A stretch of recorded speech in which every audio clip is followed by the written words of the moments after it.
Hey everybody, and welcome back to another horror film lovers reviews. I'm your host, Jonathan Moody. I'm here with my co-host, John Ward. John Ward, and we're here to talk about Evil Dead 2, Dead by Dawn, Dead by Dawn.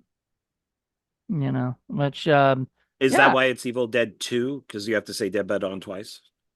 I never thought about that, but maybe it's just called Evil Dead 2 because it's the sequel to Evil Dead. Oh, That might maybe. that might be the more logical answer. Oh, But okay. I Dead by just wasn't Dawn sure. twice makes sense, even though it was always Evil Dead 2, just Dead by Dawn.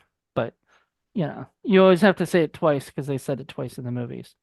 You Gotcha. have something I to show people, don't you?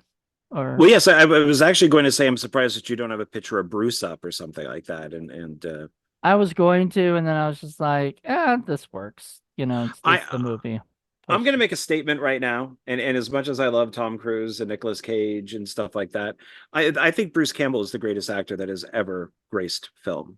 I think so too. I agree. I agree completely. Yeah. He is well, especially comedy. He's very good at comedy. And I think that's why like my parents loved him in like Bird Notice, and everything is because He was good in that. he was the comedy relief, and he's just really good at like he knows how to do jokes. Like he knows where to land the punchline, and stuff. And Well, yeah, he seems to be a smart guy. He does the physical action so really well. He definitely, we all know that they're fans of the Three Stooges, hmm and he turned out to be a good producer. So, hmm he just wasn't Sam's friend. Then he turned into an actor and then a co-producer and now a producer. So it's I was thinking the other day, like if I was ever on a talk show, let's say like a big talk show, let's say I was on uh, the late night show with Seth MacFarlane, Sediment. Whoa, Seth MacFarlane when he takes over, Seth I, Meyers. that actually I would watch that instead of That would Seth be a good Meyers. show. That would Instead be a of good Seth show, I think. Meyers. I don't like him. I don't like Seth Oh, Meyers, and I hate Stephen Colbert. Like I just hate him. Like wow. yeah, and Hate. That's a pretty hard I shouldn't word. say that because like what if I get the chance? Would I turn him down? No, I wouldn't turn down an interview with Hey, him, but that's okay. I um I wouldn't want to be on Joe Rogan, and Joe Rogan is very popular. So, there you but go. you wouldn't want to be on Joe Rogan? I don't like Joe Rogan. No, I Like don't. I you don't. hate him? Well, I mean, like I what don't I'm like saying his is politics. I I don't would like actually be him. on, I would be on Stephen Colbert. I would just I just don't like when a lot of his guest stuff is a lot of his politics, and I just could care less. So Well, I don't because his show was politics before. yeah. Yeah, but Just he still does that and it annoys me. And I'm just like I don't care. Like but yeah, your segment wouldn't be politics. maybe not. Some of I his don't think guests so. he talks about politics and they're not political or they're not a political party. Like they're not I don't know. I think we're going way off track on this but because my, anyways. my my thing was very simple. I was just giving an example of somebody big who I got their name wrong. So I would say, so if it was Stephen Colbert or somebody on that level, if I was on there and if they said, "Hey, who's your favorite actor?" I this is one of those times where I could see if I said, "Oh, Bruce Campbell, I think he's a great actor," that he would come out. Like he's one of those guys that would come out on stage and surprise the person that's there, Mhm. opposed to Tom somebody Cruise? else. I don't think Tom Cruise would do that. I don't. As No. much as I love Tom Cruise, I don't think so. Nick If he Cage, did, would maybe he he jump seems on a couch? maybe he would jump on the chair next to me, Yes, that would be awesome. and we could hold hands together really like this. No, then you would Oh, roll off. That would be that looks. What am I doing? That looks I know.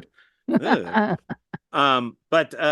But yeah, I love Bruce, and the more I watch with him, and especially with interviews and behind the scenes, is I really do think that he's a great actor and that he should get more jobs doing things. I mean, he'd be a great Batman, like an older Batman, like what Ben Affleck is doing, hmm because he's at that age now. But yeah, I really do think he's just awesome. Be more like the Michael Keaton Batman, you know, like in The Flash, you know, because he's a Well, little. he could, but the Ben Affleck one is based off of Dark Knight Returns. Is the older Um, Batman with the gray, the streaks, and all that type of stuff. And Bruce, was kind of at that age. But you could do the older Michael Keaton, sure, like in the Flash. why not? So I think that's supposed to be around the same time period, just alternate. There you So, go. but I just thought I'd say that I think Bruce is awesome. So Bruce is awesome. I like yeah, him.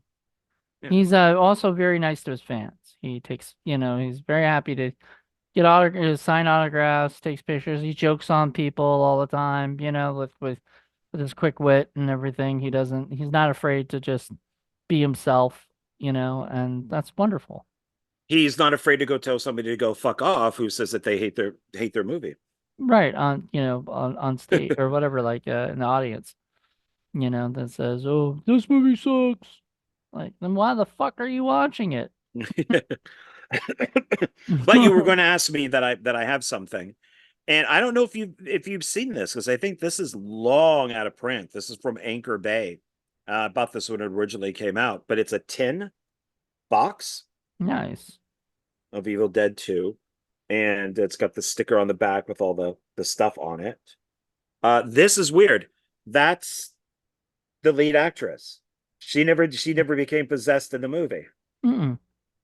but she's possessed on the I know. box. I thought she was no. That's not possessed. That's the scared. Like that's they did that. No, that's her going. Is it? Look at her Yeah. face. I thought she was just backing away. I don't know, but maybe you're No, I right. think yeah, I Might think be right. they and so you open it up and it comes with a thick book, good sized booklet here Oh with the boy, skeleton saying groovy. nice. So Well, and the skeleton didn't say groovy. There was no um skeleton in the movie. it's saying groovy right there. It says groovy. Lies. It's all lies. So and it's all like behind the scenes That's a stuff. digibook. So Cool. yeah. And I Uh, guess at some point I'll just a get the booklet. Okay, cool. yeah, and then it's got a postcard which Nice. doubles as the chapters. Sweet. And then it comes with the little advert of the Evil Dead game, Hail to the King. Hail Some to the other king, stuff on there. baby. And this is how so it comes like this. And it sits in like a CD case. That's what he should have said at the end of the movie, for Evil Dead 2. So When he's in when everybody's saying hail, hail, you should have been like, hail to the king, baby, and then it ends. no, because it has to end on a downbeat. I guess. I mean, That is literally one of the great. It is in the top 10 for one of the greatest endings to any movie ever made. it was great. It was pretty When he great. goes back, once he goes through the time, portal thing, it just becomes one of the greatest endings ever.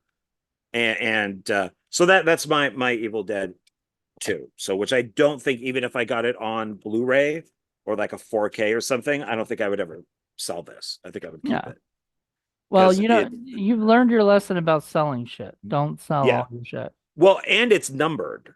So it says that there's 50,000 of them made, and I have 3,394 Damn. is mine. So it's actually numbered. Oh yeah, no, I don't sell shit anymore. So it's oh yeah, the booklet is 48 pages, and Nice. it's liner notes are all by Bruce Campbell. So As they should be. yeah, I if somebody asks on Facebook, like what film influenced you the most, I would say Evil Dead 2. I get You that. yeah, you could see it in my finished and unfinished film projects. That there's a huge Sam Raimi Evil Dead 2 influence in the filming because the camera's always moving. We got things. I for Burtonstein, which I'll put back up on YouTube at some point. I strapped the camera, a crucifix to a camera, so I could move it around the room. It was on a skateboard. So I Hmm. wanted my Evil Dead shot of the crucifix before it hits somebody or it flies past the camera. This is like 16 millimeter stuff. So it would be Evil Dead 2. So Evil Dead 2 is a huge, huge influence on me. Not necessarily as much today, but when I was in my 20s. Oh yeah, this was the movie. This was the shed. I mean, yeah. Work shed. That okay, wait. We have to do it like the movie. So when I close my mouth, say it. Work shed. There we go. That's exactly how it's done in the movie. It's so dubbed. He doesn't move his mouth when he says it. All right, we'll talk about that in a little bit. But so yeah, you showed yours. I have the standard Blu-ray of the movie. It's the 25th anniversary edition. So it has a few things. It's got like audio commentary with Sam Raimi, Bruce Campbell, Scott Spiegel, special makeup effects artist Greg Nicotero. Then it's got Dead by Dawn. The filmmakers reflect on the long journey the sequel took to reach the silver screen. The Chosen Ones interviews with actors Bruce Campbell, Sarah Berry, Danny Hicks, Ted Raimi. Oh God, Ted Raimi. Just such a great Theodore role. Raimi in this. Theodore, yeah. Cassie Wesley and Richard Domeyer. And then it's got Madman Sam, cast and crew reflect on working with legendary director Sam Raimi, Dead Effects, which is about Greg Nicotero, Howard Berger, and Robert Kurtzman, aka uh, G, K&B Effects, which Shannon Shea and others. Reanimated, the animators talk about the stop motion, which is awesome. Method to Madness, a close look at the cinematography and production design. Rosebud, a detailed explanation of the film's editing. Road to Wadesboro, an all-new journey back to the original shooting location. And Cabin Fever, a series of production videos taken on the set. So Wow. Yeah, I have a little similar stuff. I got the widescreen presentation and the full screen presentation. Audio commentary was Sam, Bruce, Scott Spiegel, Greg Nicotero. The featurette, The Gore, the Merrier, which is 30 minutes. Theatrical trailer, Evil Dead Hail to the King video game preview.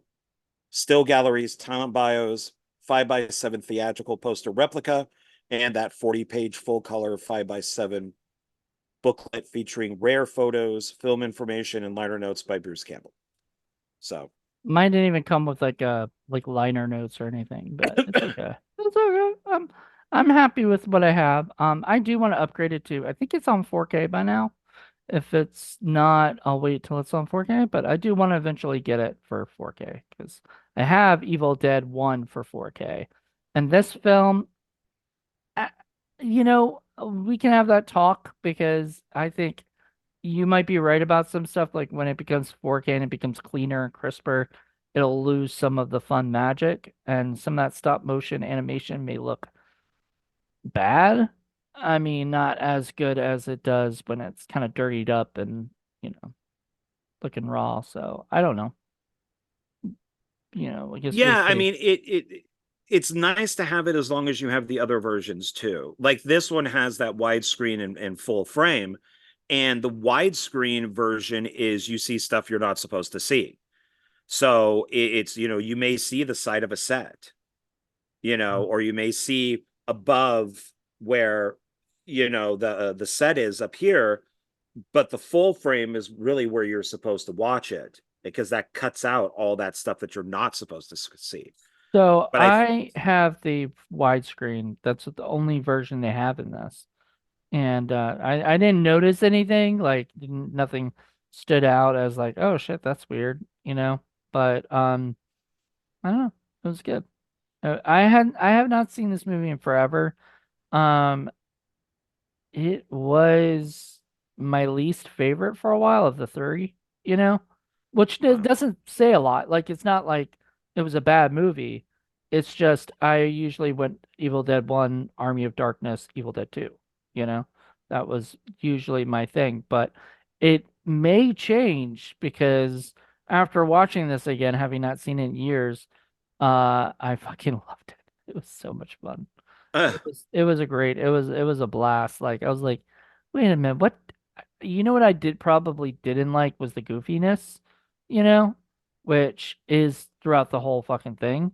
So like I get it where I might have not liked it because it was a little too wackadoodle for me, but like my tastes have definitely changed and I like more of that stuff now. Like I just watched Freddy Got Fingered for the first time. So, like and that movie is wackadoodle as fuck. I don't know if you ever seen it, but it is Yeah, yeah, I have seen it. Yeah. yeah, and that is Yeah. like absolutely bar none, like probably one of the weirdest like it was almost like a troll movie. As I explained to Madeline, I think they literally just paid Tom Green money and said, do whatever you want. And he was like, I'm gonna do whatever I want. Oh, yeah. Put it Red all in Letter one movie. Media has a whole video just on that movie. They love it. Yeah, so I think Paul, if Paul has not seen it, Paul needs to see it because he just knowing it's a troll movie, he would love it. And I think he would love this movie because this movie is so like far out there, weird, wacky, like what the fuck is going on? And I enjoyed that. So, um, The the one thing I will say, and I've hated this since I originally saw the film because I saw it in theaters, mm, is our lead actress Annie. I can't stand yeah, her. I she still was can't the stand her. worst, but She's a bad actress. She never closes her mouth. Her mouth is always like this. It never closes, and she has like piranha teeth. uh, Her acting is awful, and all she does is scream, and her scream doesn't even sound like a real scream. I don't know what to describe it. It doesn't sound like a scream. It's I don't know if she's not a bad looking person, but I don't know if maybe if she's the only one at the audition who would put up with the amount of work that would be involved in making this, and so they brought her on. I But can out of imagine. all the people there, she is definitely by far the worst actress.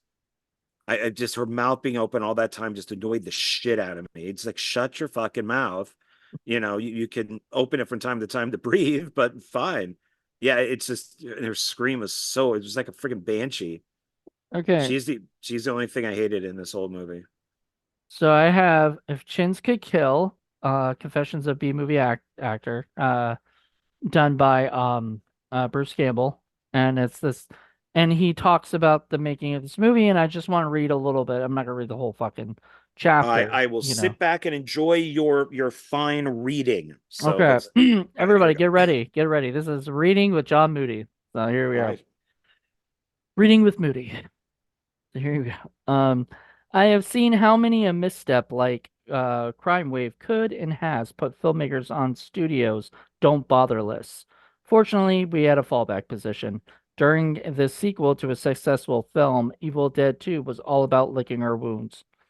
Rob, Sam, and I have been languishing in a slow as molasses financing deal, and because no green light had been granted yet, we couldn't give film commitments to crew members, even though we had interviewed many. Then an interesting thing happened. One such woman headed south to Wilmington, where Stephen King was filming Maximum Overdrive for Dino De Laurentiis. For some inexplicable reason, she happened to take an audience with him and mentioned that she was interviewing for Evil Dead 2, but we were having trouble getting the money. With that, Stephen King called Dino, Dino called us, and we found ourselves in a gigantic office. 20 minutes later, a deal was in place. We were urged to film as close to Dino's studio in Wilmington, North Carolina as possible, but we were more interested in avoiding studio intervention. So we made a case for shooting in the rural town of Wadesboro. All in all, it made for a hands-free filming scenario since executives either had to drive 3 hours from Wilmington or fly to Charlotte and drive another hour and a half. Wadesboro was the same town where Steven Spielberg shot Color Purple. We considered filming on the same piece of property since the owner, Harry, had experience with film crews. The color purple was what Harry's face turned when I told him how much we had to spend on locations. I explained that it was unusual for a film company to install three uh, phase power, central air conditioning, and 9-inch irrigation pipes to enhance the location, as was close as the case with the Spielberg film. He was the Cadillac of motion pictures, Mr. H. I offered. We're just the Chevy Nova. Eventually, Harry agreed to the deal as long as we funneled additional services through him. The crumbling local hive was our command center. Sets were built in the gymnasium, dailies were screened in the auditorium, and the library made a fine production office. The school cafeteria didn't have to double for anything because we used it to cook our crew meals. So, um, that was one of the little things, but I just thought it was interesting that Stephen King was part of, and I think, I mean, it makes sense because I believe he did have a quote about Evil Dead, like he did like the first Evil Dead Yeah, on the movie. So, poster, it's what made the film mainstream, so I you know, guarantee you, in a manner of speaking. I'm guarantee you, he said, "Oh, Evil Dead 2? Yeah, yeah, I'd love, hey, Dino, you should produce this." You know, Well, yeah, because right before this, they did do Crime Wave, which was taken from them and recasted, and Bruce was supposed to be the lead, and instead they dumped in somebody of their own, and and put him as a small character in the movie. yeah. Which, I mean, I remember watching it, and it wasn't the worst movie. Like, this wasn't like, his what's that biggest bomb, like Xanadu or something, wasn't Xanadu, was that it? Was the movie that Well, like really Xanadu was a bomb. One of the biggest bombs out there would be like Heaven's Gate or Hudson Heaven's Hawk or Gate? Heaven's Gate was a bomb just because it was over budgeted and spent a lot of money. It wasn't a bomb because it was a bad movie. If you ever watch that movie, it's actually pretty good. I mean, it's a Criterion film, for God's sake. It's just way too long, and they spent way too much money. And Michael Cimino would actually wait till the sun was set at the right exact spot for hours just to get that, right? So wasting time and money when, when just fucking shoot something else while you're waiting or whatever, get things done, be productive, but whatever, he was an auteur, at least I think he was. well, and now she is an auteur. Who's she? He had a sex change. Michael Cimino? I did not know that. Interesting. Well, thank you for He is now Michelle. I don't that. know what his name is, but it would be normally they would change it. So it would be like from Michael to Michelle Cimino. Well, I think he's no longer with us. If I'm correct, or is he? Uh, I thought he was. I thought he had passed. No, Yeah, I yeah, he passed in 2016. okay. But past that, if you look at when he had the sex change, it pretty much destroyed his career.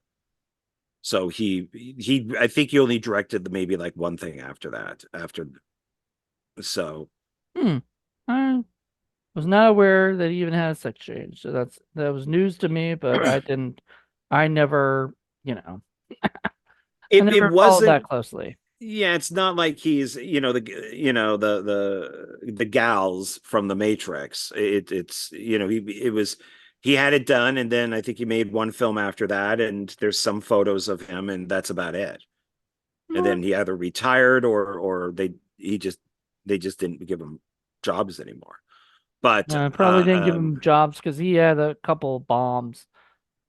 I think other than Heaven's Gate, I think another one of I his. enjoy a lot of his films. I like Desperate Hours and Year of the Dragon, and I even like the Sicilian, which has Christopher Lambert in it, and which is funny having a French guy play a Sicilian, but okay.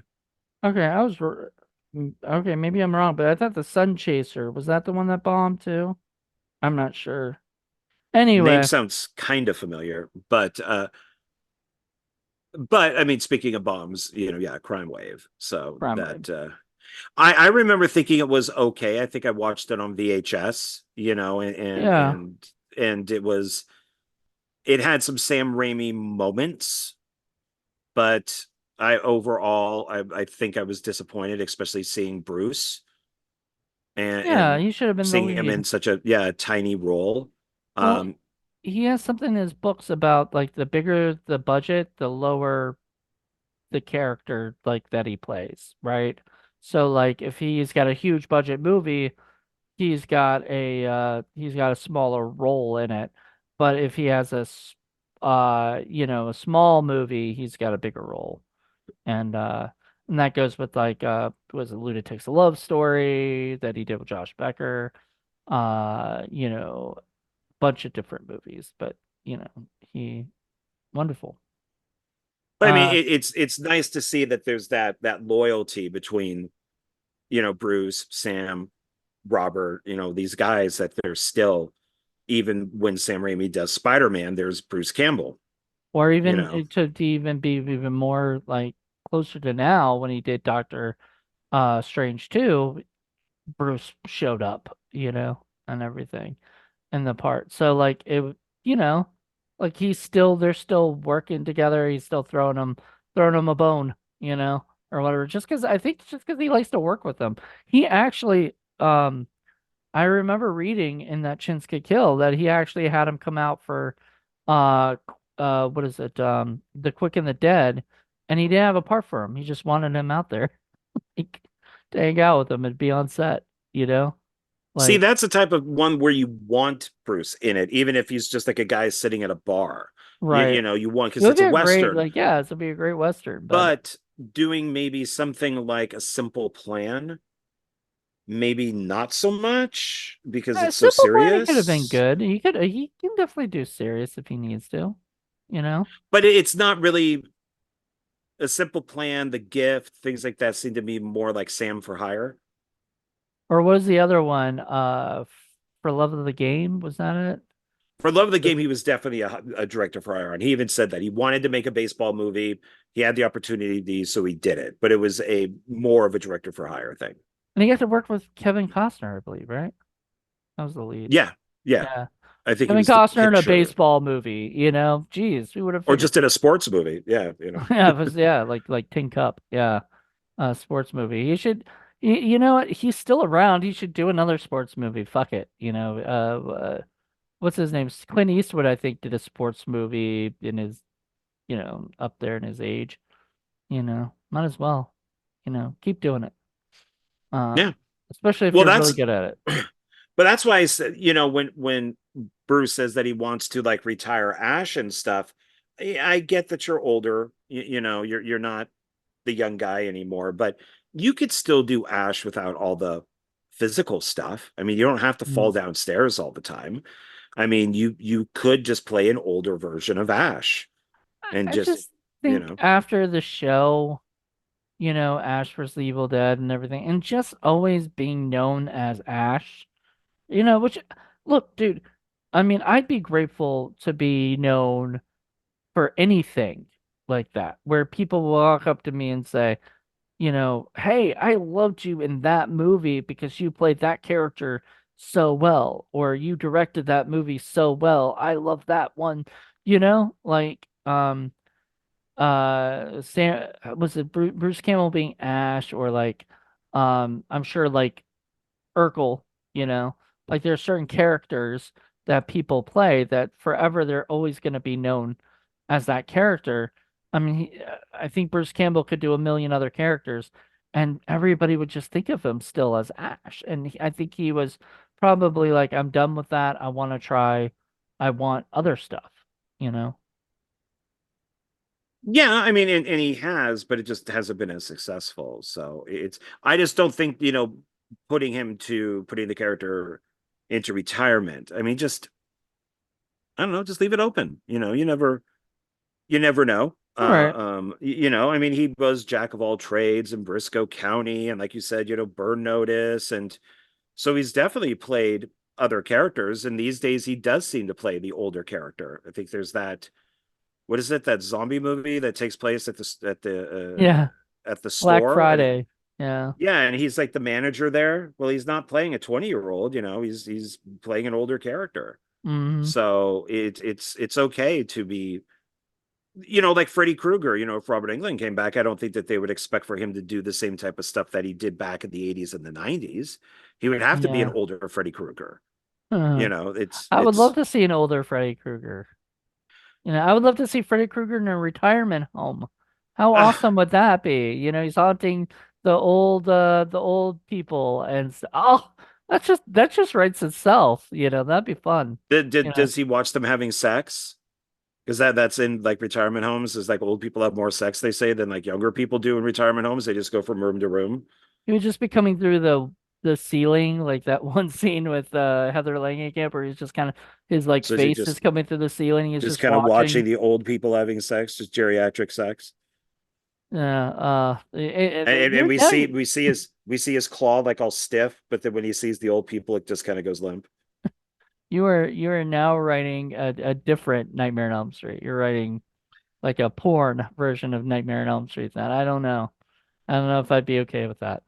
Um, but yeah, like the fact that I get it. Like sometimes people are just like I'm kind of done with that, and I don't think it's the same as like Tarantino saying I'm gonna stop at 10 movies. Well, why? Like, what if you would be able to come up with an idea for an 11th movie, and they're like, "Fuck, I can't make it because I already told the I whole always thought that was world. stupid. I always I thought that was already so told the dumb. whole world I can't make another one, but I can't make this one, so I'm just gonna not make it, and the whole world is gonna never know that there was something great that was going through my brain, you know." But I could tell Tarantino that till I was blue in the face. He's been dead set on this, so there's a reason, there's a thing, there's a method to his madness. So I'm just gonna let him go. You I don't know know. what? I think sometimes with stuff like that, it's for attention. It's good to have in articles and books, and always only making 10, and oh look, we're only one away now, and This is gonna be the it's most epic it's one. I I think he just blew his. just I stop think making movies then. But don't say it. right. I think he blew his wad with Once Upon a Time in Hollywood. I thought that was such a great fucking movie. You know? So you don't say you're only going to make 10. You just stop for a while until you can make something good after. And I think Once Upon a Time in Hollywood is his best film. Yeah. So I So do you think want the movie critic will top that? You know? I hope I don't so. know. I think there is a point where you hit and then you plateau, and then you kind of that's it, and then everything else is kind of, I would say the only people that hit and then continued that hit would be like the Beatles, where every album was number one and each album got better and better and better. What about Kind of. Scorsese? I think that he probably hit with Goodfellas. But he still makes great movies that are, I mean, I don't know if they're better than Goodfellas. I don't think he's made anything better than Goodfellas, but like The Departed, Aviator, fucking Shutter Was Island, like I all these hated movies. Shutter Island. I thought it was awful. I liked it. Departed, I thought was okay. Shutter Island is garbage. It's so stupid because it fools the audience, and it's lying to the audience. So it's the beginning of the movie makes no sense at all. None. Absolutely none. Oh, Um, okay, all de- right. yeah. I mean, now if we kind of want to get back to Sam Raimi, I would say that his films, for the most part, got better as he went on. So I don't think, maybe Spider-Man 2 Was his peak? would be, yeah. Okay. So Well, I mean, it's like musicians too. Like some people, I like Rob Zombie's music more than his well, the movies too. Like for his movies, I don't think he's done anything better than The Devil's Rejects. So he went up with his second movie, and now everything has been kind of, you know, I would sort of agree with that just because that's the only one I really like. I don't even like House of a Thousand Corpses. Thought it was No. okay. Kind of, But you without know. House, you wouldn't have rejects. So Right. it's like, No, so you you need know, it, but I'm just saying, yeah.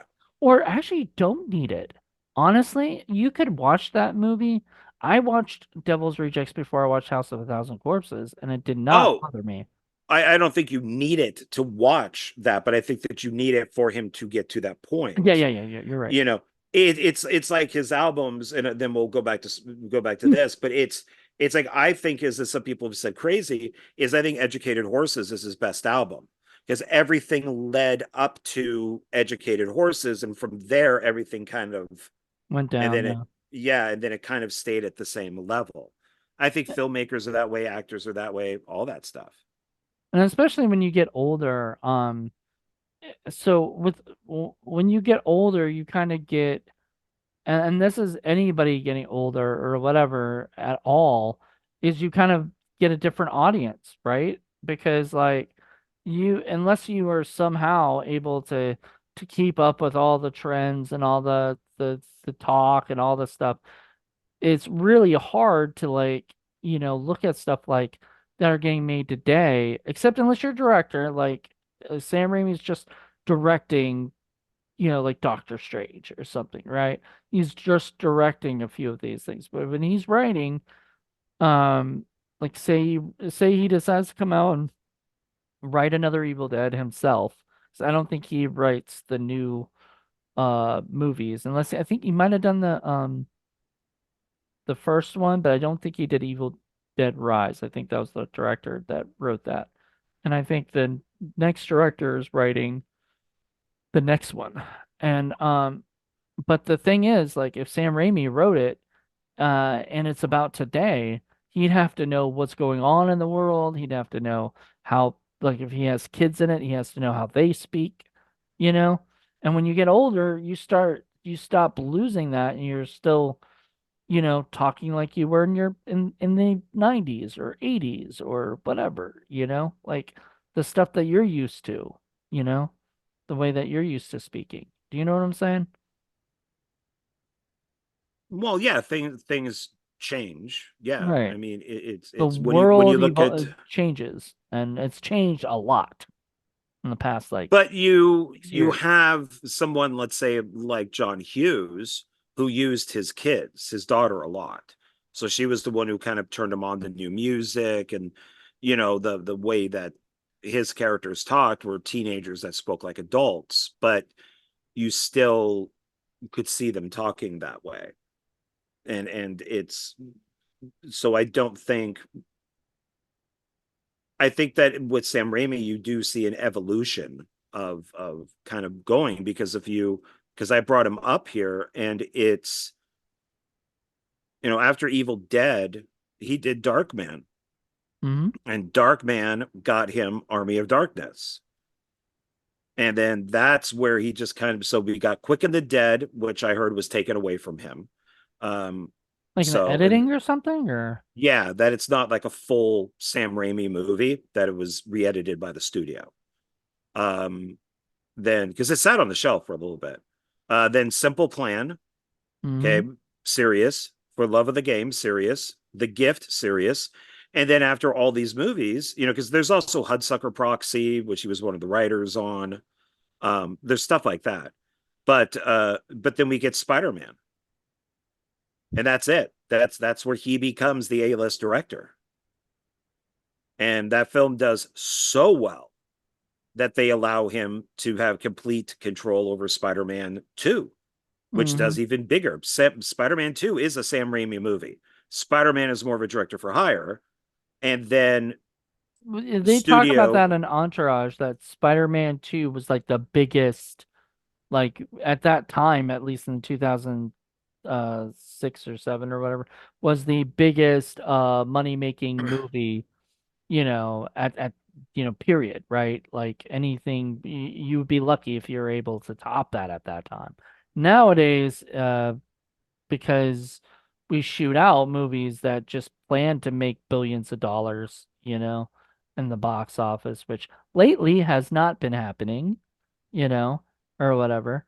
But most of the time, the like Disney and Warner Brothers and those companies, shootout movies that like cost 250 mil with the plan that they're gonna make $1 billion by, the end of summer or whatever. And nowadays it's been bombing, but that's a whole nother discussion for a whole nother podcast. So I don't Oh want to yeah, get into yeah. that. Well, But and then, it's funny. He was one of the writers on the Man with the Screaming Brain, but hmm he's credited as Rock, ROC, because it's R period, O period, C period, Sandstorm. is he a voice or is he like a person in it? S- Story. Oh, it's a story. Oh, okay. So that was his pseudonym. Yeah, Awesome. he's used it looks like one other time. He was also an Alan Smithy Jr. Yeah, was Um, that for the Nut House? yeah. Yeah. So I've been wanting to see that because that's an Adam Rifkin movie that apparently everybody that worked on that movie took Alan Smithy name because it's that bad. And I'm like, I gotta see that. That's gotta go on like Indie Film Cafe at some point. Uh, You know, I'll probably ask Paul if he can find it on his Russian sketchy porn site. there you go.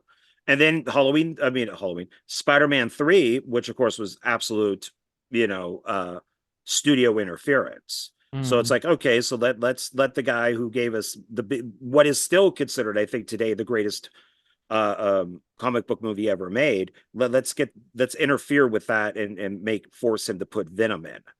yeah. So, but then after that, It so now wasn't even like a here's real, well, it didn't even feel like a real Venom. It just, it wasn't. well, because they can't do the real Venom. The real you because they'd have to do Secret Wars and then they would have to do all that type Yeah. of stuff. So yeah, but here's my question. So Drag Me to Hell is next. Mhm. Is Drag Me to Hell an unofficial Evil Dead movie? It I felt say like yes. it felt like one, like it felt very much Evil Deadish. I liked it a lot. A lot of people like hate on that movie for some odd reason. I don't know. I liked it. I enjoyed it a lot. Like, cause I hadn't seen it when it first came out, so I saw it like years later, and I was like, oh my God, I wish I had watched this earlier in my life and watched it over and over and over again. I don't know. I liked it. Well, it because it has the Deadites in it. Right. So I do consider it kind of an Evil Dead, I don't know, not spin-off really, but it is connected. It's in the Evil Dead universe. Yeah, yeah. And then after that, he did Oz the Great and Powerful, which I The enjoyed. Deadiverse. The The Deadiverse. Deadiverse, the Raimi verse. The What Raimiverse. I like that. what'd you think of Oz the Great and Powerful? I mean I didn't hate it. I just I don't know. It didn't feel Sam Raimi like at all to me. I don't know. I just felt like this was anybody else could have made this movie, in my opinion. But I didn't hate it. I own it on Blu-ray. I mean, I'm a huge fucking Sam Raimi fan, so like I'll own everything that he has if I can, you know. Um Except Blu-ray, I don't think we have for Love of the Game or A Simple Plan or anything. I don't think there's been upgraded to Blu-ray yet. Oh Um, yeah, that's too bad. And then the last one they have listed here is Doctor Strange and the multiverse of madness, which I thought was an absolute waste of time. I mean, I enjoyed it. I didn't hate it. I had fun. There were times where I was like a little annoyed, but all in all, it was definitely wasn't Raimi's fault on that. That's definitely once again studio interference, Well, and he's thing. just a director for hire on that. Yeah, he's just So, directing. So, I mean, it was a uh, Wanda movie. It wasn't a Doctor his Strange movie. his only real direction was putting fucking Bruce Campbell in it. Like, yeah. Well, and Bruce is in Oz, the Great and Powerful. He's the guy at the Emerald City. He's the guy Uh, that answers the door. I forgot about that. I haven't seen it in forever, but I forgot about that. I Yeah. love it. No, I mean I love when Bruce Campbell shows up. But going back to this real quick, Evil Dead 2, when like Bruce is at his I mean in the movie itself, it's at its most cartooniest throughout this whole thing. Like the whole movie was absolute cartoon. And I love that, you know? Like I was kind of thinking like what would a Sam Raimi Evil Dead cartoon be like? And this is like a live action version of that, you know? Well, I do have. Yeah. Oh, it's very much a cartoon. I'll show these because I don't know when we will. I don't know if we're good doing these, but I did pick up since we did bring it up, like Ash vs. Evil Dead. Hmm. So season one, season two, season three, Nice. and so even though I love having them like this, they got their slip cases and all that type of stuff. Um, it's got a little bit of damage here, but that's okay. Um, I got these $20, like shipping and handling, all that stuff. And then I saw that they were sent, and I went over to Walmart, I think, and I just happened to be looking in their video section, and $15 for the complete set in one big package. Nice. Is that I'm for like, DVD? yeah, yeah, they're both. But it's like, fuck, if I knew that, I would have just bought that. So I Well, guess maybe do research, but it's these are definitely worth watching, if you're a you could fan. have probably So returned those. Can you have? yeah, but it's the same thing. It's $5 more, and I get the slip covers and they're separated and Yeah, all and that. then, So yeah, I so get why it. not just keep it? So it's but yeah, this is good. If people like Evil Dead and Ash and Bruce, they should check this out, Sam. For sure. Because I think these feel like more like Sam Raimi movies than some of Sam Raimi's movies. I need to recheck them out. I watched the first two seasons or something, or one and a half, something like that. I don't.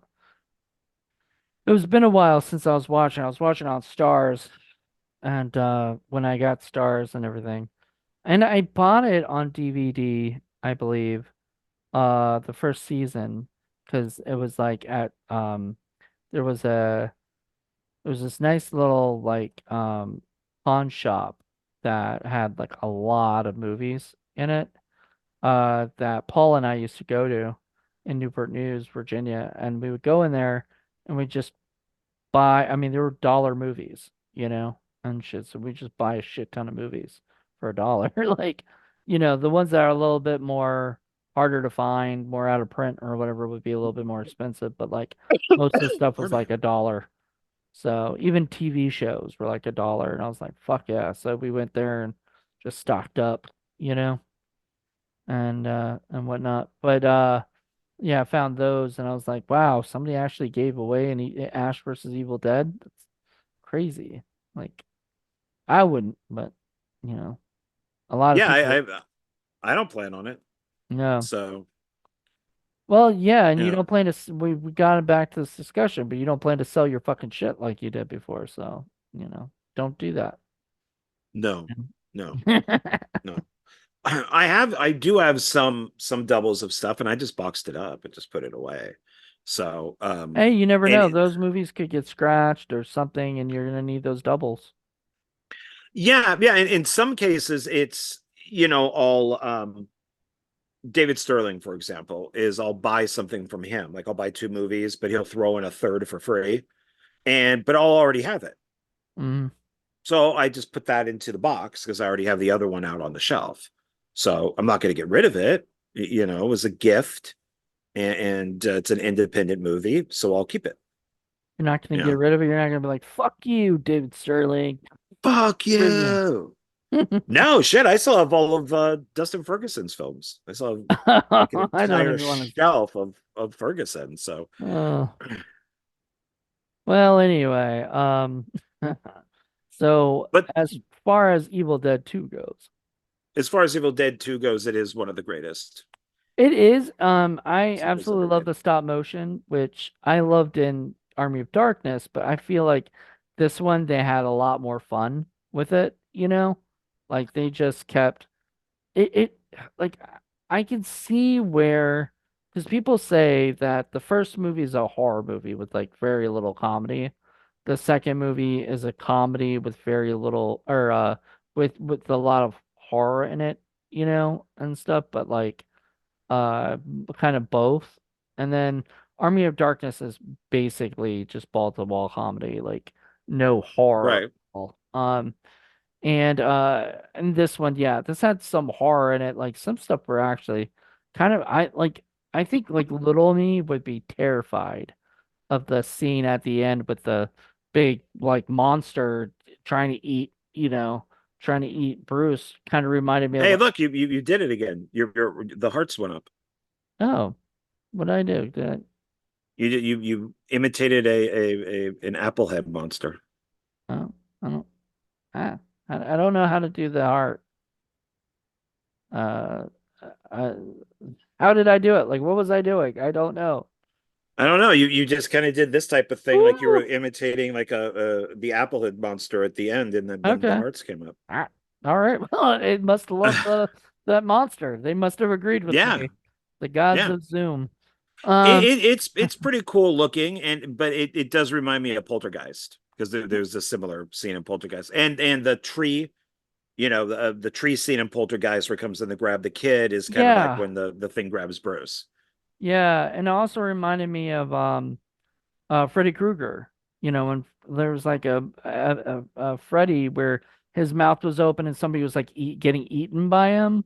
I think I forgot which Oh, one that there's yeah, was. part three where he's the Freddy snake. Yeah, and he's like getting eaten by and it's a big mouth, and he's Yeah. just, or whatever.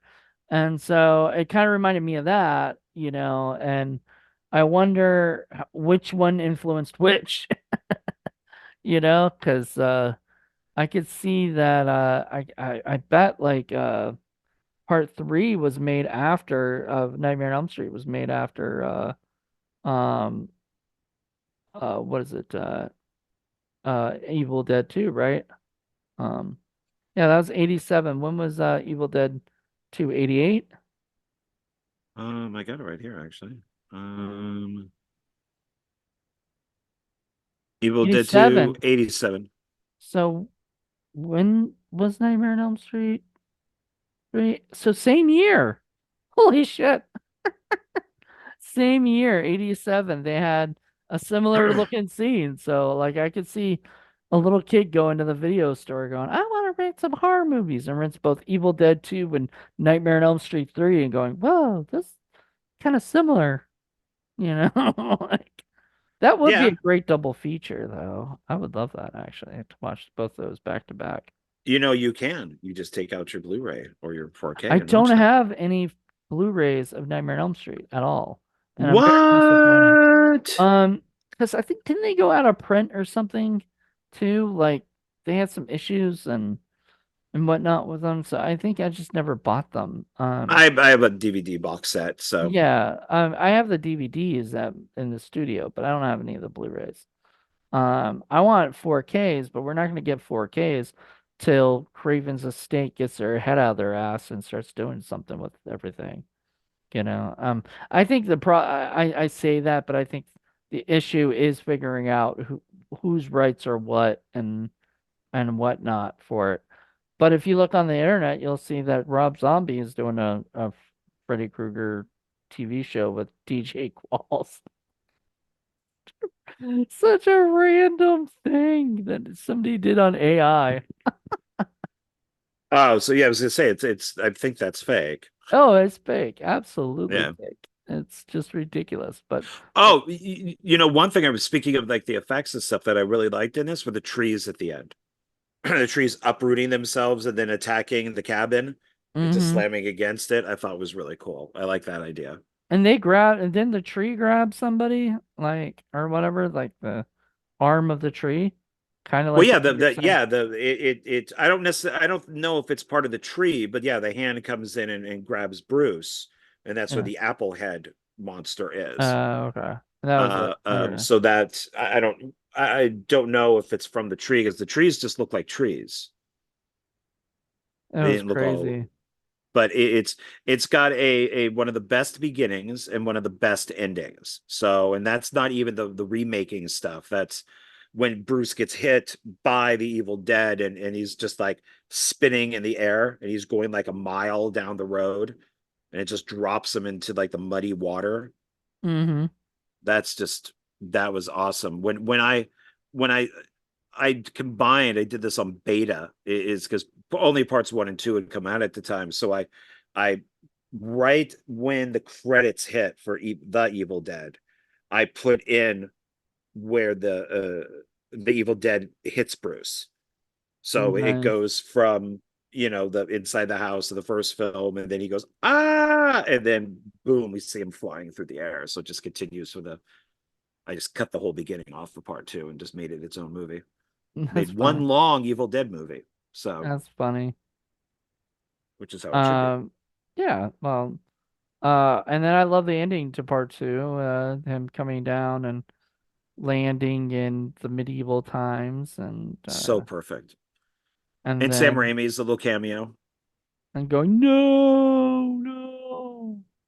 Yeah, So that's awesome. It's great that it's all dark and it's just like, oh, this sucks type of thing, but it's going to be awesome if they do it in the third movie, I'm which they so glad did. they did because you know how many times we get a movie that ends on like a weird cliffhanger and then they just make it completely different on the next movie. Like I, Michael, was it Halloween 4, then Halloween 5, or you know, the one that I think is the worst is Resident Evil Retribution, and then after that they did Resident Evil the final chapter. So at the end of Resident Evil Retribution, they're at the White House, and there's all of these zombies and weird Resident Evil creatures, and the army's fighting them, and there's helicopters, and you're like, oh fuck, this is gonna be great because then there's Mila, Alice is there, and all the characters. We're like, this is gonna be awesome. And then a few years later, we got the final chapter, and it's like 5 years after that happened. So everything is wiped out and destroyed. did you So we never did got to see the fight. did you pull a Sheldon and we're so mad because like At first, I hated Final Chapter. I absolutely hated it because one, the editing is crazy. It's from the same editor as like Crank and Game. I think it's Crank, but I know he did Gamer, and I hate that MTV 2 second editing. yeah. But now I've it's one of my favorite Resident Evil movies. I really like it. Right. Well, I mean, I guess it makes sense as long as like as because a lot of those Resident Evil movies, don't they sort of change tones or change things and stuff? So it's not, Well, yeah, 1 second Alice has her powers, the next they take it away. Next time they have it, then they take it away. It's kind of like whatever Paul W.S. Anderson wants to do with the script. And it's been the origin of the virus, the T virus, has been retconned so many times that you can't make sense of it. People have well, tried, they've done videos on doing the whole history like a timeline, and it just doesn't make sense. I'm so glad Evil Dead, like the series, the franchise, hasn't been like even when they got the reboot, it felt like Evil the Evil Dead series. Like it didn't need Ash, like No, and I was fine with that. we still got it. Um I think at first when I heard that there was a new Evil Dead movie and Bruce Campbell wasn't the star, it kind of was like, I don't know if I want to see this, because it just is this going to be Evil Dead? You know what I mean? But after watching it all the way through our review, I was like, oh my God, this was the best. I mean, Evil Dead Rise was amazing too, but and I'm looking forward to the next one, whatever that is. Um, I just think Sam, and I've met Sam. I don't know, you met Sam? Conventions, like a couple conventions. Yeah, but I met him at a convention. I met him at Texas Frightmare, and he was the only person that I got nervous going to see ever.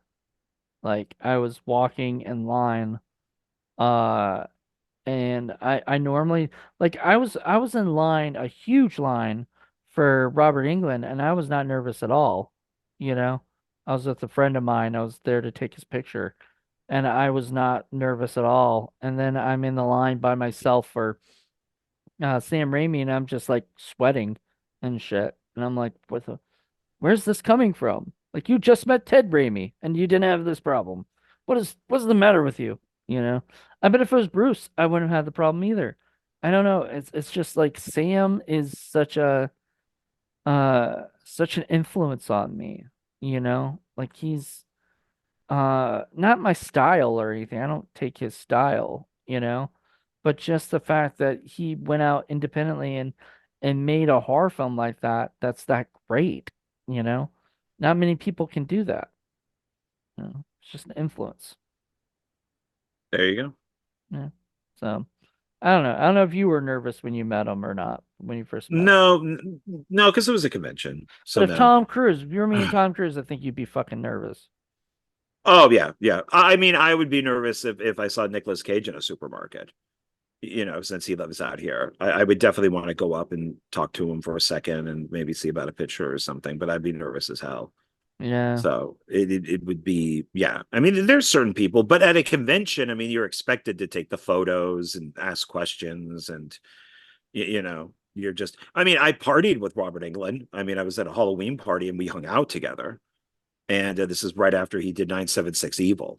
And Nice. so we hung out for a couple hours, I think, and we talked movies, and he gave me advice, and it was at a Do bar. you remember any of the advice? Yeah, but I don't want to give it. Oh, I'll okay. give it when we're done because Okay. it's yeah, it's Yeah, it's his advice. He should, yeah, definitely. Like, well, it wouldn't be popular these days. oh, okay. Let's just say that. So Okay. There's a lot of that too. All right. Well, yeah, hey, look, it's if you I gotta think of. suck if you gotta suck dick to make it in this business, I get that. I totally get it. Well, it's I think it's smart advice, but I don't, and I have mentioned it to other people, but these days I don't. Think it will work. No, it would still work. I just don't want to get shit. Oh So, yeah, yeah. All right. I talk a lot of shit anyways, but I don't want to. This is something that I'll just tell you when we're done. Mm, So, perfect. All right, we're done. I get to hear Robert England stuff. No, just we still have before we go. no, but no, we're not done. Like, I don't Oh, think okay. so. I don't think so. Well, we probably got a little bit like a half hour more that we could do, but Well, um, let's see. So, Evil Dead 2, which as we know came out in 1987. I graduated from high school in 1986.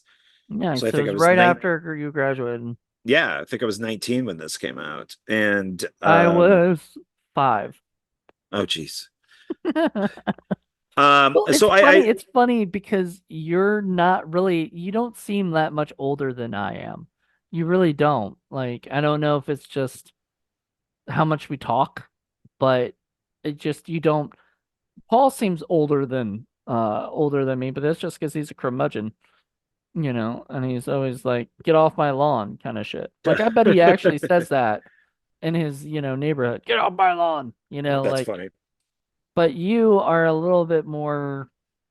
It seems like you have the younger heart, because you like Hollywood movies. You like blockbusters as long as they are actually entertaining and fun for you, or whatever. And I don't think I've ever been put into the full responsibility of being an adult, especially my age. I've never been married. I don't have kids.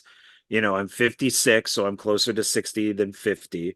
But I've never had to worry, do I buy this movie or diapers? I've never had to right. have that problem unless they're diapers for myself, then that is a decision that has to be made. Well, you could always But give them a DVD case for a diaper. I could put it up there. I could. I could. So, So, but I think people do think I'm younger than what I am, which is nice. But it's yeah, I'm definitely not the get off my lawn you're not type of there guy. yet, and I don't know if you will No, be. I do get annoyed with kids. I don't like kids that much. We had a couple in at work and they almost destroyed a box. And it's like that's a $20 box that your kid almost ruined. And it's like calm the fuck your kid down. But I can't say anything really. But Well, you say it here. This is where you vent. Yeah. And I have vented definitely. It's so I don't know. I don't see my body aches a lot more than what it used to, and I'm not able to do a lot of the stuff, but it's I don't know. I mean, it's I just like collecting movies and talking movies, and I have to get back into making movies, and I just enjoy that type of stuff. I have no desire for like a girlfriend or anything, as I like spending my money on me, because that's I work for me. I don't work for somebody else. So Jesus. Well, at least you're not lonely. Like, most people would say, man, if they get lonely, then they start like thinking, I need to, you know, um, find somebody to settle down with. no, But I got my entire apartment is filled with movies, and I have two TVs, and I write, and I got a couple computers, and I got a cat right there on the sofa staring at me, and I got two of them. So no, I'm never lonely. I always you got have something to do. cats. That's all you Yeah. need. I mean, last night I was over at Miranda's house, my effects artist, and we watched um Mission Impossible 7 because we went through the whole series. We do that once a month and watch one or two of them. And then we watched that show that's on HBO. It's on Max about Nickelodeon and the Oh, kids. you And actually watched that? We after this we gotta talk about because I haven't seen it yet, but I wanna hear somebody's thoughts on that. So I knew some of it, but I didn't know all of it. And there was a new episode that just came out. So I've seen the first three. So it's sadly, I will say this is if you remember Return of the Living Dead, the punk that had the mohawk and the zombie grabbed his head and ate his brain. yeah, The yeah, guy yeah. was in like the long. He was my favorite punk, and And he he was ended a up. punk. A lot of people would consider him a punk today. He's That's what I'm in saying, yeah. jail. Yeah, he's in jail or prison. Well, probably jail, for child pornography and touching children and stuff like that. Brian And Peck. Yeah. yeah, He and he actually got used to go to fired a lot from. of conventions and stuff too, which I don't think he could do now. Hopefully No, not. no, he couldn't. I mean, he got canned and then went to jail, and then Nick hired him back, and so they hired a pedophile back, and now he's back in jail again. So it's an interesting documentary. So Yeah. Dan Schneider is brought up throughout the entire thing. I'll probably finish it tonight, Yeah, I might but check it out. it's I don't know if I'll check it out tonight or start checking it out tomorrow, but I've been yeah, as you know, I've been watching Entourage, so I've been kind of going through that, and I started at like season 4 and up, or whatever. So and I started at season one. I think I'm on episode 4 or 5. He just got rid of the Rolls Royce. I think that's the last episode I saw. And he was at a party with Jessica Alba because they were I in a think that's the movie second together. episode.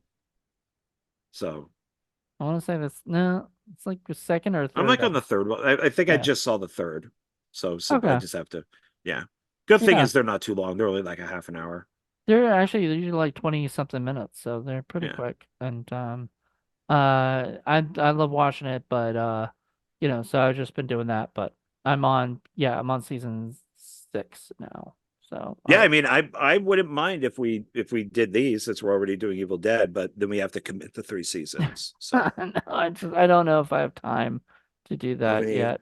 I mean, I think what we're gonna do after this is go back to doing like zombie stuff or whatever that we were planning to do.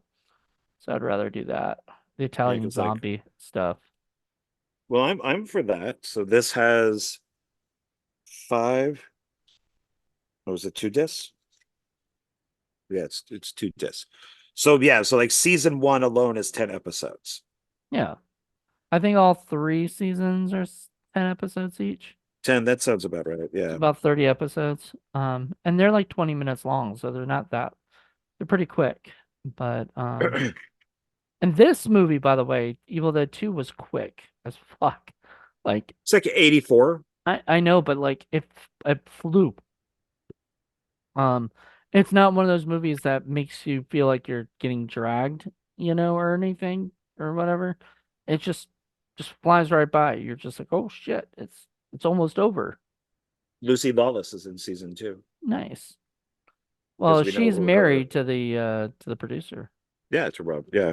to Rob Tappert. Who's Oh in man, this this is. movie? Did you know that? Did you realize he's in this movie? Oh, who's he in this movie? Let me get the exact name. Not a lot of people in this movie.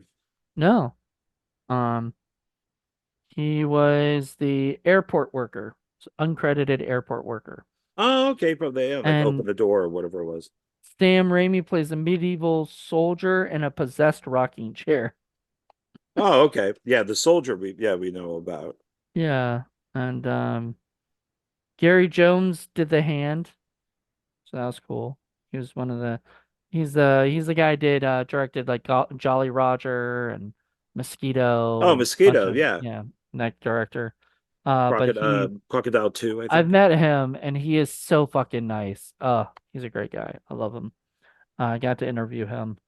Man, I want to interview Scott Spiegel, who plays a fake ship in this.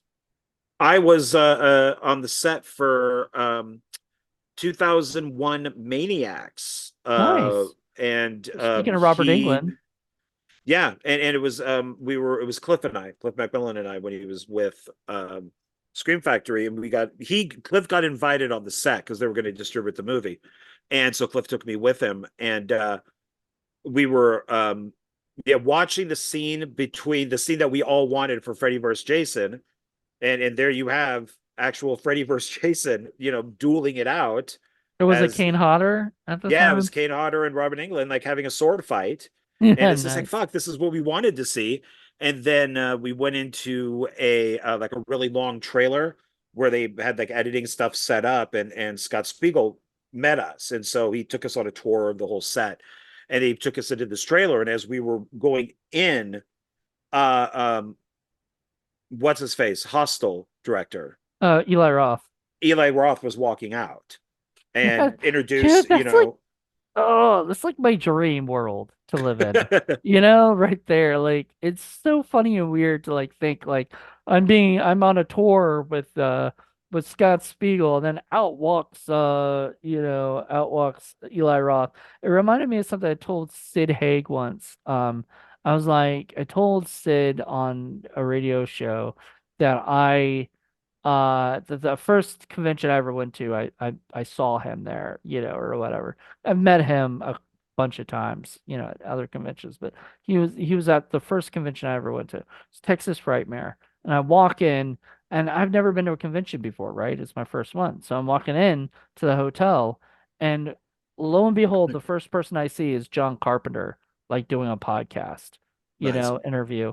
Then walks Bill Moseley and Sid Haig together, right? Then across the way is like Kane Hodder staring at me, like giving me this like nasty stare as he's about to go into the elevator. And I'm like, oh my God, I just walked into like Jurassic Park for like, horror, And I told Sid Haig that, and his response was, the only difference is we're not allowed to kill you when you're there. It's in our Huh, contract. Or no, we're not allowed to eat you. There you go. We're not allowed okay. to eat you. So, I was like, he's such a great guy. I miss Sid. Um, I wanted to work with him so bad. I had an idea for him to be Frankenstein, and he said only if he could do it like was it Robert De Niro and Oh, Mary the Shelley's monster. The Monster. Yeah, well, not Dr. Frankenstein, but yeah, I wanted him to be the monster. The Frankenstein monster, and he said only if he could be like, do it like Robert De Niro and have him have like a personality that was very smart kind of thing. And I said that wasn't what I was planning, but I will plan that now because that sounds amazing. There you And go. sadly, it never happened because he passed away before I got to get it made. But I do No, that remember that talking to happens. him. I was going to be working with David Hess, and then he died. So I wasn't, but I did meet him a little, maybe a couple years before his death, and that was really sad. But we had been friends on Facebook or something, I think. And then I became friends with his son, um, Jared Hess, and stuff. And I love the dude. He said I could have that I would have to talk to Jared about it, but because Jared had the rights to his songs, but I could use his songs for my movies. So Jared has said if I need to, I could use one of his songs. I'd have to pay, obviously, but that he would work something out with me. I said, perfect. I love There you it. go. Yeah, I worked with David on Nutcracker and American Nightmare for 3 days. So I was the like a production designer on it. So He would have up in been Marin great in County. Axmas.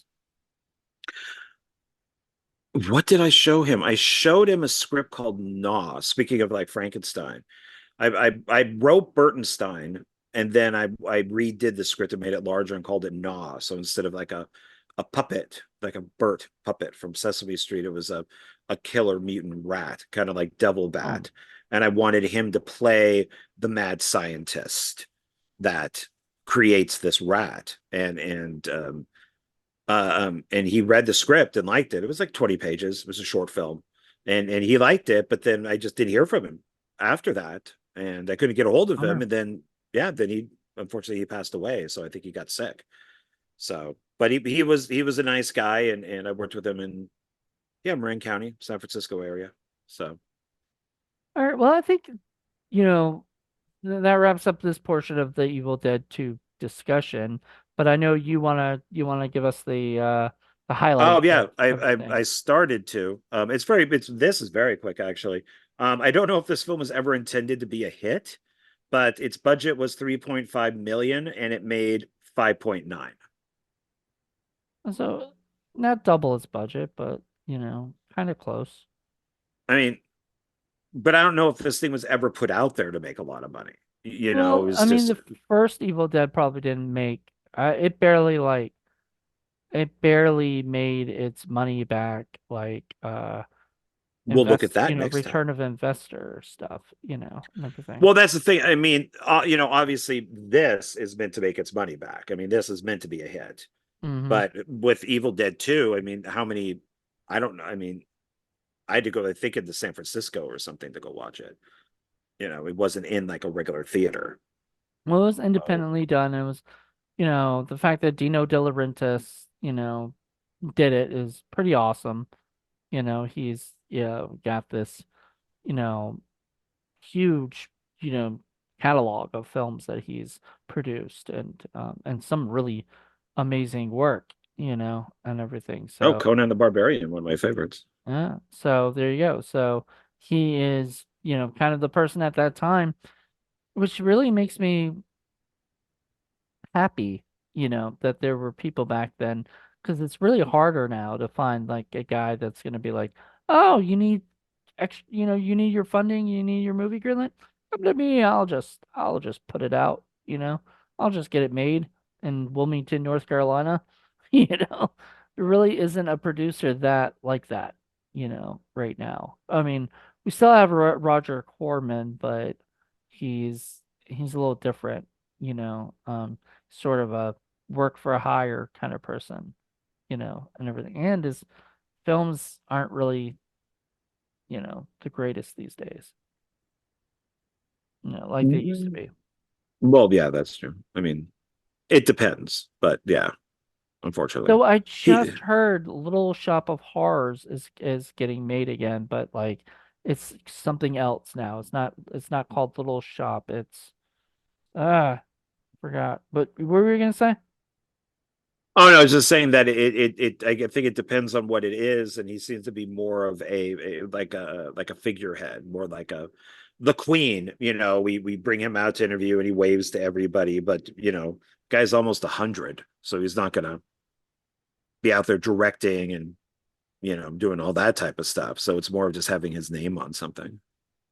Okay, it's called Little Shop of Halloween Horrors, and it's a reboot of the original Little Shop of Horrors. So the Roger Corman 1960s one.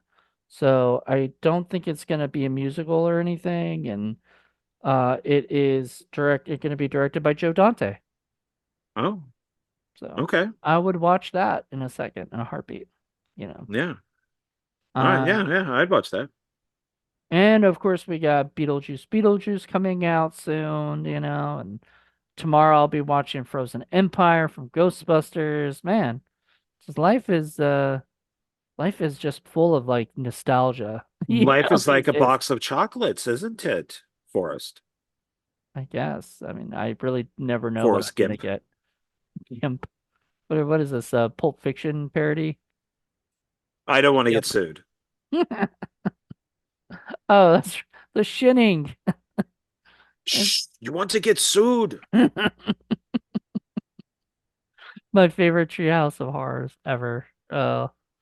Anyway, I hope you guys enjoyed this podcast. We're gonna give a rating of this and then we're gonna head off. So, I would give this, I would literally give this probably 4.5 stars. Like it's close to five, but it's not exactly five yet. So, but I really, really enjoyed it. Five. Five. I It's a don't five, know. a five, a five, five, It's five, really hard because I haven't five. seen the first one again, and I always remember giving that like 5 stars. I So, maybe I shouldn't because before I was like, oh, if I don't really know if I want to watch these again because I've seen them so many times. But I did enjoy Army of Darkness and Evil Dead 2, so I'll have to see about the Evil Dead. But I just remember just loving it before Evil Dead 2, but compared to all the other stuff, I just remember being so slow. right, And Sam has said that's on purpose. It's slow burn. it's a slow burn movie, but it's just like, okay, let's see. Hmm. We'll see what happens because it does take a long time for anything to happen. The film is only what 90 minutes. So we'll see. I'm curious of what I think about this one. So I am curious too. Um, but this one right now, I really enjoyed. I think it was really fun. I think Bruce Campbell had a lot of fun on it. You could tell he was enjoying himself, like Sam seemed to know how to do all the cool technical schmectacle stuff where he's like spinning around and flying in the air and shit like that. Which, if you read, I'm sorry, if you read Chinska Kill, he actually talks about the designs for some of the cool tools that he used for like the spinning and stuff. So oh, okay. pretty neat. All right, there So you go. anyway, yeah, so I'm not getting paid this to promote his book, but I wish I was. So Bruce, if you want to pay me for that, that's fine. Feel free. Or just Uh, send an autograph. yeah, that'll work too. I'd be okay with an autograph. You know, come say hello to my mother. She would love you. She would love like she literally thinks I'm friends with you, which makes no sense. But she was like your friend, and I go, who? My friend who? And she's like, Bruce Campbell. And I'm like, I've never like physically met him, seen him at conventions, but I've never actually said hello to him yet. But it's funny, I guess I'm bigger friends with other celebrities that I've met through these things. So anywho, thank you, John. This has been awesome. And Well, thank you. in 2 weeks, we'll have a brand new episode. So the last of the Evil Dead, which will be the first Evil Dead, which is kind of funny we've been going backwards. That's fine, Do we want to watch the original short film? Within the Woods. I I guess, think yeah. it. I think it's on. I think it's on YouTube. It's just it. All right, we could definitely do that. I think I'd Well, have a lot more to talk about technical wise because I did do a lot of research back in the day for it, so I know a lot about the first movie because if you're gonna like Evil Dead is sort of one of those movies that you usually put up when you're talking about other independent films, and stuff and when you're trying to get investors interested, you're like, oh, like Evil Dead and how they made like 4 or 5 of them, or whatever after this, Like there's things to talk about that. So I did a lot of research to try to to understand how they made this movie, you know. Well, Within the Woods is there. It was put up 8 months ago. So this might be the best copy of it. Who knows? Well, But it is on yeah, because YouTube. they keep taking it down because Sam Raimi does not like his old stuff being on YouTube. People keep putting up the movies and everything, and everybody loves the old stuff that he did with before Renaissance Pictures existed, you know. So Well, it's there if you want to watch it. It's 30 minutes. I will probably check it out. Yeah. So I know at some point Paul and I are going to review it for Short Film Saturday, so maybe we'll do that soon. So after I watch it.